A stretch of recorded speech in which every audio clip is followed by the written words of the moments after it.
Hello and welcome to this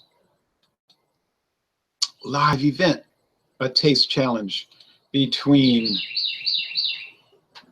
Crown Russe Gin, introduced in 1990, 80 proof, distilled and bottled in Kentucky by Sazerac Company. Frankfort, Kentucky is Buffalo Trace. That's the property.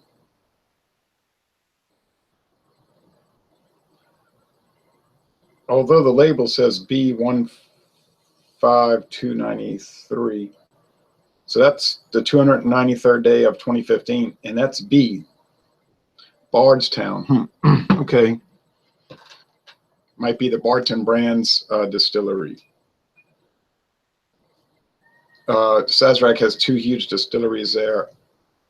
Well, three actually. They give tours at Bardstown and they give tours at Buffalo Trace in Frankfort, and there's a big one in Louisville that I don't believe tours are not given there, but it's a huge facility there, and I think they do a lot of their contract distilling for like Albertson stores, Walmart stores, Winn-Dixie stores. Okay, let's see here.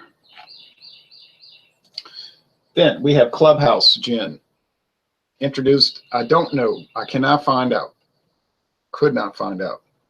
All I know for certain, what I do know for certain is that it is produced by Heaven Hill Distilleries. And if you watch my review of this one, there's a plethora of gins and a whole lot of other liquors that they make, but this is one of their brands. I didn't carefully, or I shouldn't say I didn't carefully, I didn't understand completely when I was doing it. I said, oh, okay, distilled and bottled in Kentucky, Bardstown, Kentucky. But if you look carefully, it says especially selected and bottled. A very common practice, bottled somewhere but distilled somewhere else. And in the world of gin, whether it's some small batch, ultra premium gin, or an economy brand like this, not to mention a lot of whiskeys, bourbon whiskeys and other types, very often they're distilled at this huge, formerly Seagram's distillery in Lawrenceburg, Indiana, close to Cincinnati, west of Cincinnati. The Seagrams are still made there, okay? It'll tell you that right on the bottle.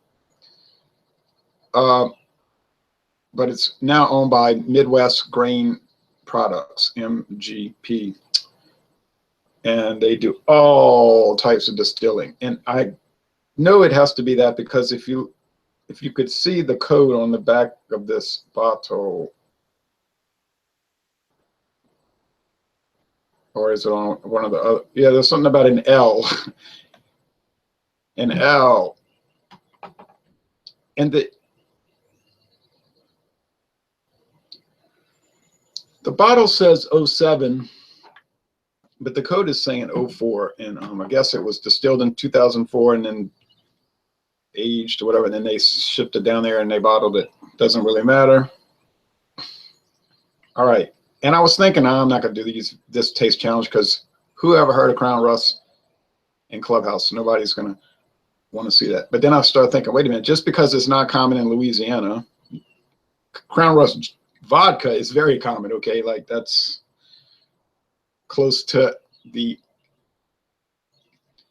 common presence of Taka vodka, which is very big down here. Taka, Taaka. But I was at Mathurin's yesterday and I looked on the shelf. They had like 6 facings of Crown Russe, different sizes, but like multiple facings of the same size. That's how big it is. But Crown Russe gin is rare. I had to special order this bottle. But I started thinking, I said, you know, but it might be very common in other places. I mean, I might go to New York or Nevada and everybody has it. Every store might have it. Same thing with Clubhouse. Might be unheard of here, but go to Florida, might be in every store. So I've had that experience with beer also, that it's unheard of here and then just an everyday item in other states. All right, so I have the tags underneath. CR Crown Russe and CH Clubhouse. Like I said, I wish I could find out when Clubhouse was introduced, but I could not. I did find when I drank both of these that they seem to be enhanced by ice cube. Seemed to help. Wasn't necessary, but it was helpful. But I'm going to do these totally neat and at room temperature. Just make sure. This one was $7.49 plus tax. I would assume that the Clubhouse would be about the same price in that size bottle, 750 ml bottle, glass bottle. All right.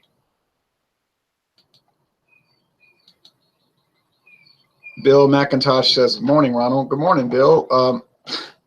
I was going to do this actually 30 minutes before I did this, but and let the sun rise up, you know, be in the dark and the sun could come out the break of dawn. But the problem there was I was uploading a video that I had recorded a few days ago for Pataskala Revisited. Very good red ale. They call it red IPA now, but used to be, that was before the IPA thing came into play so heavily. They were just known as red ales, hoppy red ales or whatever, more malty red ales. Now, you know, everything's an IPA.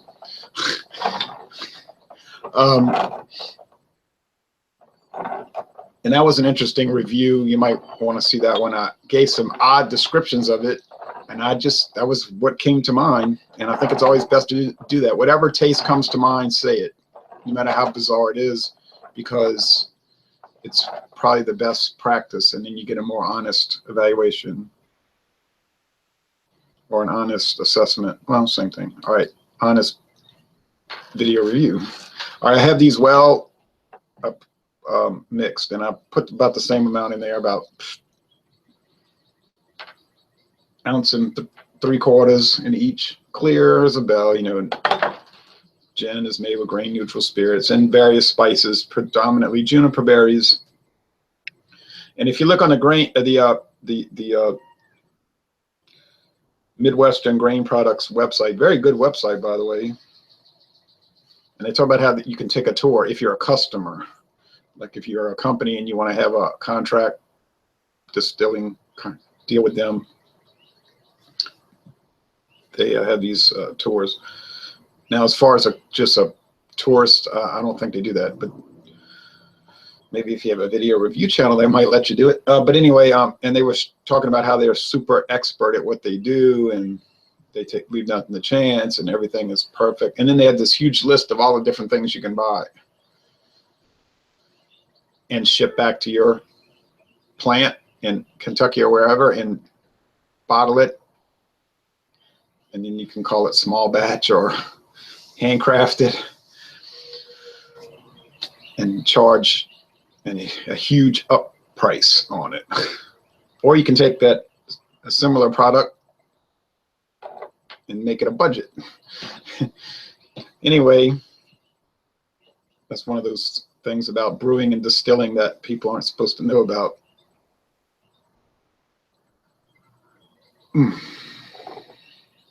My presumption is that I will be able to very easily tell these apart, because when I did the solo reviews, I thought they were distinct, but you don't know until you do these exercises. And I know I do a lot of them, and you say, oh, not another one of these. But I think the more you do, the more you'll be acclimated to differentiating them. Still, beer is the hardest, I think. It's sort of medicinal. It's alcoholic. What do you expect? 80% grain neutral spirits with flavorings.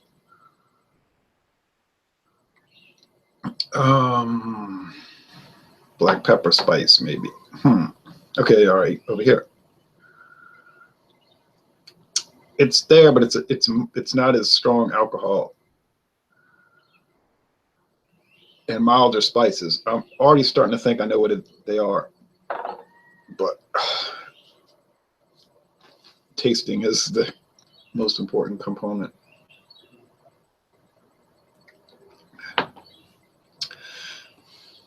You see, it's got that lemon lime taste. Now I don't know what they add.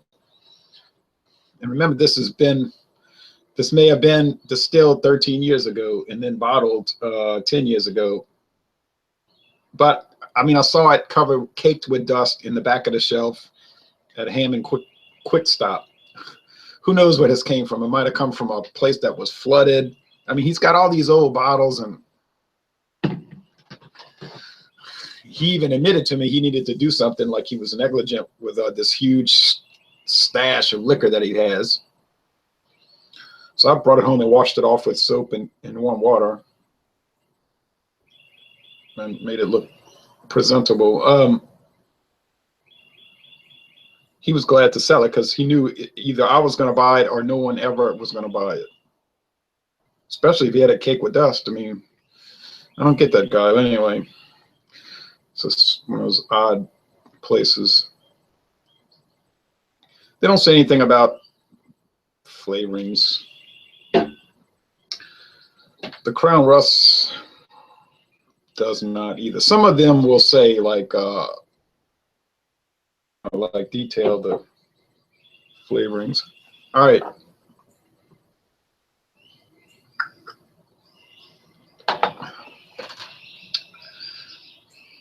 Yeah, it's more of the spice juniper berry and black pepper. See, so that's more of the spice juniper berry, you know, the juniper berry spices and the black pepper, and this is more of that, some pepper now,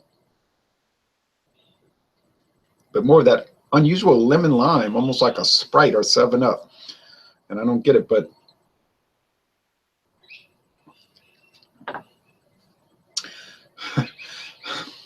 you would think this has got to be, because if you go to Walmart or other stores that have that whole array of Seagram's flavored gins, which I've never tried, by the way, but they'll have like peach, watermelon, so on and so on, maybe lemon lime, and this tastes like that. On my left, maybe you're right. This has to be, and they both have the same body, like a light to medium body, and they're both very dry, extra dry London dry. But this one here has got to be the Clubhouse. I don't have a whole lot of experience with gin, right? I mean, on one hand, I guess, or I could name all the ones I've tried, but now the Seagram's Distillers Reserve had a very strong lemon peel flavor aspect. I mean, it was strong. This one has like a lemon lime juice flavor.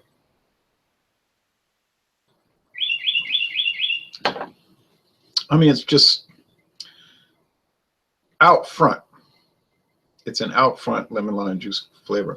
And I'm sure at MGP, they just have a process where they just say, okay, do this flavor. And they were saying it was kind of like Sazerac. Sazerac says they have 6 base gins, and all the ones they make are based off of those 6 base gins. On their website, they were just saying, we have 6, and then they'll go off from that, which ended my theory of it's all the same stuff in one bottle. I mean, all the same stuff in different bottle designs and labels, because they were saying no. And it's the same thing at MGP, Midwest Grains Products. They were saying, no, we have all these different types, and then we work from that. They have a base, and they work from that. And they do the same thing with the whiskeys and the rum and all that. They have a base, and then they branch. And working on that scale is probably easy. I mean, you know, for them, the thing isn't hard. I mean, the process is not easy, but when you have that massive scale with decades of production at the same facility, I mean, it's easy relative to what a small company could do. And it's all scientific. Same thing with Sazerac. It's all a science. And They were showing this laboratory and it's all tested. And then they were showing these tasters. They were sitting around, there's a video, they're sitting around a table and they're tasting the gin. They got, I think it was 6 different gin glasses and they were tasting it and taking notes. Oh yes, this has to be such and such a way. That would be a fascinating career if you could get off your you know what and go get that degree. You say, not this again. You're like a proselytizer. You're like a religious leader. I'm not going to feel guilty about strongly encouraging people to either go and get a bachelor's degree or finish what they were working on.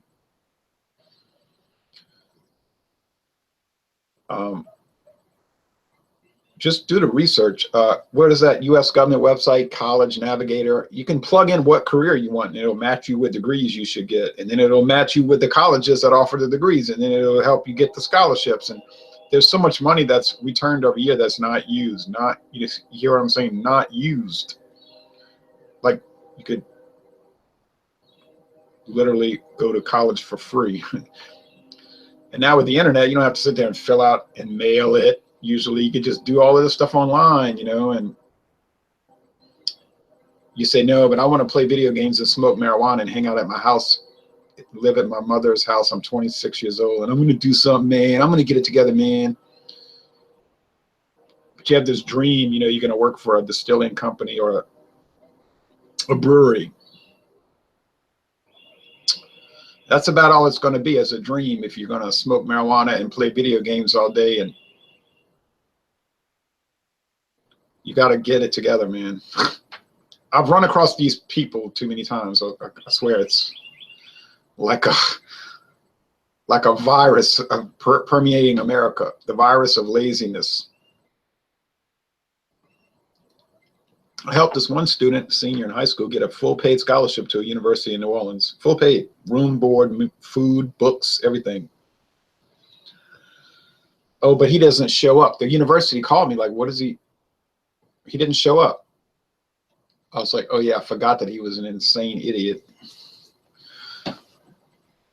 He threw it all away. But okay, enough preaching and ranting and raving.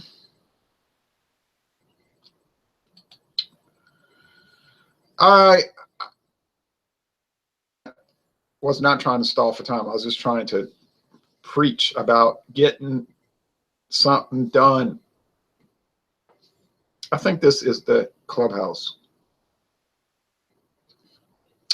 It's 2 lemon lime. I mean, it's just that distinct characteristic. When I first tried it Sunday, I said, wow, this is so different. Now you might say, oh, they're cheap. Bathtub gin and liquor, blah, cheap liquor is horrible. Blah. That may be true. But I've had a few cheap liquors and it didn't taste horrible to me, except for Hartley brandy now. I said that before. The Hartley brandy, which I see all around here, it was rough. It was pretty nasty. That was the VS, and now I see everywhere it's VSOP, and I'm still not going to try it. But all the other cheap ones I liked. Albertsons brandy, $4.99 for a big bottle like this. I think they had I think they put it on clearance because Albertsons redid all their house brands. As they don't call it like Albertsons anymore. They'll have some kind of fake brand name like 75 South, when it used to be just called Albertsons bourbon. And but Winn-Dixie still has their own brands. WD, bourbon, gin, rum, vodka, blended whiskey, scotch. Yeah, Winn-Dixie scotch. There's got to be some huge facility in Scotland, just like MGP, you know, like might be SGP, Scottish Grain Products, some huge company that makes everybody's store brand, right, of scotch. Probably something like that. Anyway, Walmart has their own store brand, right? But they don't call it Walmart. They don't call it Great Value rum. They call it Caliber rum, Caliber vodka, Caliber blended whiskey, etc. And that's from Sazerac, so that might be all right. Couldn't tell you, I never bought it, but I see a lot of people buying it. And I talked to some guy on New Year's Eve, and I said, I see you buying that Caliber vodka. Is it any good? Oh no, he said, I'm sure it's horrible, but I'm just buying this huge plastic jugs to make Jello shots. I said, okay. I said, it may not be too bad. So that was the attitude. It's horrible, but I'm buying it. So there might be a lot of people doing that. They're buying it for the alcohol content, not the intricate flavor and aroma attributes. So I'm going to call it, there's no doubt that this is Clubhouse. There's no doubt. Clubhouse. I swear that's the most distinctive gin I've ever tried, even more distinctive than the Seagram's Distillers Reserve. Now, is it better than that one? I don't know. It rivals it. And Crown Russe. To finish this up, and which one's better? I think the Clubhouse is better. I'm not a big lemon lime fan, honestly, but it kind of reminds me of when I used to put lime in Corona. Corona beer. I mean, that's how strong this lime flavor is. It does not say lime flavor. It is there. So I would pick the Clubhouse over that. Now, I've had the Crystal Palace. That was just like standard, a little bland, but not bad. Like at first when I had it, I thought it was bad. Then I started drinking. I said, no, it's all right. It's just like, it kind of tastes budget, but it doesn't taste bad. There's really no off-putting things. I see why Crystal Palace is in every store that I've ever been in Louisiana, pretty much. Every convenience store. That's really who sells it. And some grocery stores, but convenience stores. Everybody has Crystal Palace gin. Seagram's, of course, is everywhere. Store, grocery store, and convenience store. The Distillers Reserve is hit or miss. Officially, it's not even sold in Louisiana, according to the Seagram's website, but actually it is in quite a few places. The old bottle label and the new label design. Those were very good.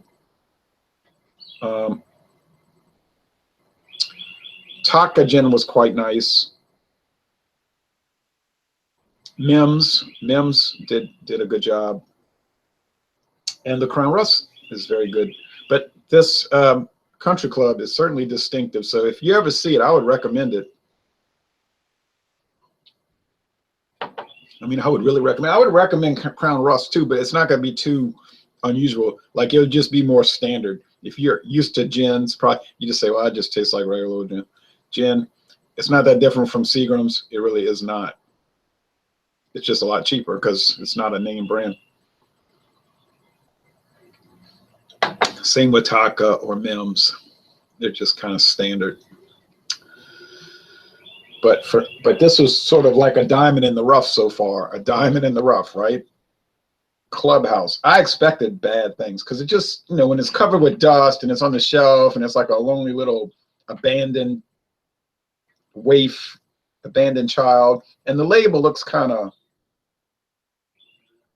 hooch looking. You know what I mean? Like it's a cheap gin, so they're going to put a Clubhouse with the golf clubs and the rifle and the fishing pole. And a lot of times with these really extreme budget brands that try to make them look nice, and they'll give these flowery descriptions, which usually makes it worse. When you go to taste it, you're like, oh, are you kidding me? But that one delivers. It delivers. It delivers. It delivers. It delivers. So the clear winner today is Clubhouse. I was able to tell them apart. And it tastes much better. Not that this one tastes bad by any stretch. It's not bad at all. It's just not as good. It just, that one is just like bountiful in the flavor. I mean, it's really a shock. It's shocking, honestly. And I have some friends around here that like to try things like this, unusual products. And I might tell them, you want to come over here? You could try this. You might. I don't know what their thinking is about gin, though. Gin is one of those divisive type spirits, right? You say gin, and some people say, ooh, what do you have? And then other people run out the house screaming, no, no, no. And I've heard that with scotch, too. Some people say, oh, scotch. And then other people tell me, oh, I love scotch. I've never had it. All right, anyway, thank you for watching this Taste Challenge video production. That's Dallas Cowboys. Good morning, Ronald. Hello, Dallas Cowboys, and hello, Bill. And that looks like all the comments. Hey, wait a minute. Nobody's up at between 6:30 and 7 on a Tuesday watching videos. Oh, yeah, they have to go to work. Oh, yeah. Forgot about that. All right. Thanks, people. And like Stuart says, you take care.